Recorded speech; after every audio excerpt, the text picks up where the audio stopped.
out here you're 6 feet, and over there you're 5 feet, and right there you're 4 feet.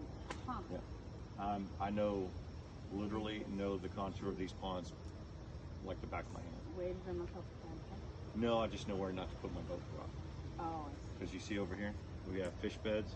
I'd never prop up that water because I got into a pond recently, and I've had my first mechanical fish kill, which is I put a toxic layer up into the living layer of the water, and I turned all that over, and the fish were trapped, and when they went through it, we lost about 5 fish. So I know we don't have chemical kills because we don't have the dead frogs and turtles and stuff like that. But we will have oxygen kills, and a lot of times we weren't in the picture. I mean, 99% of the time, we're not the issue. God is much more cruel than we are as far as killing off fish. And I have a theory, I believe we overpopulate. We feed and grow and feed and grow and feed and grow. yeah. And if you have 2 gallons of water, there's only so many fish you can put in there, but we like to fish. So we're gonna feed and grow, feed and grow, feed and grow.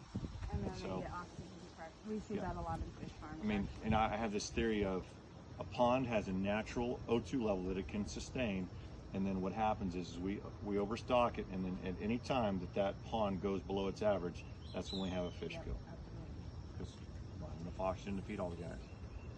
So by using this product, you don't have to put your boat in the water and use all that man hours anymore? I try not to put my boat in this pond anyway because it's a labor intensive. Oh yeah. It's grueling on my body. I mean, I've got to stand on my truck. I've got to take this boat, it's already on rollers, and I have to do this with my entire body for a minute or two because my slope in the pond is like this, and we like a slope like this. Right. So I would. For other ponds, you would do like that. You saw me. I'd park there. I'd walk down here. I'd take a minute, jaunt down there, enjoying life and labor and getting all sorts of exercise. I'd treat out about 6 feet for about 10 or 20 feet, and then I just let the water and the biology do the rest. Perfect. And then I save gas on my. I'll tell you, I'll save wear and tear on my my ball joints and U-joints. I just spent $5,000 replacing those on the truck. I'll save wear and tear on the trailer of my boat because it's not behind me anymore. Right. And I do believe I've organized as much as I can to not have that boat behind me because it's timely. It cuts into cost. I mean, it's an $11,000 rig total, which breaks down and needs motor and needs oil and needs gas. Maintenance. And I've already talked to her about the massive reductions I've used in cutting gas and stuff like that by how I organize my equipment. Right. But yeah, if I can do that, and I'll be real honest, in my gut, it's a better way to manage water. Yes. And It's the natural. financially, biochemically, and I mix those words because I'm currently using a chemical approach to things and trying to bring in a biological management to things. To replace the chemical? Or That would be my long-term goal is to, I told her to take the number of bottles that fills the back of my truck and whittle that down. And right now, I mean, we have a theory that in some time, very soon, that's going to be whittled down to one product that we put in the pond. Mm-hmm. You did find it.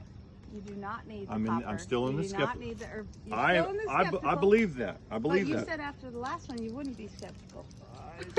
I said the question mark would be a lot smaller. Oh, that Again, is true. I'm a skeptical optimist, which means I have to run my own tests. I'm like the CIA. I trust but verify. And that's what a good scientist is going to do. They're going to say, hey, here's this working theory, here's this working idea. All right, I'm going to run my own tests. I've done that with everything I've done because, one, I have not been around people that, my growing up, that I could trust. So I've got to go test out everything they say to say, is this a trustworthy concept? And there's nothing wrong with that. That's the Totally world. get that, 100%.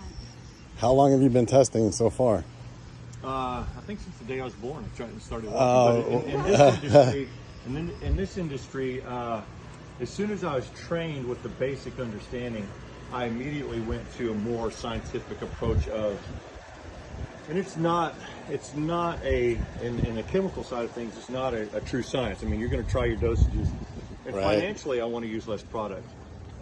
Physically, I want to use less product because the more times I have to load up my truck, the more labor is put on my body. Right. And I'm not exactly a young spring chicken anymore, even though I look like it.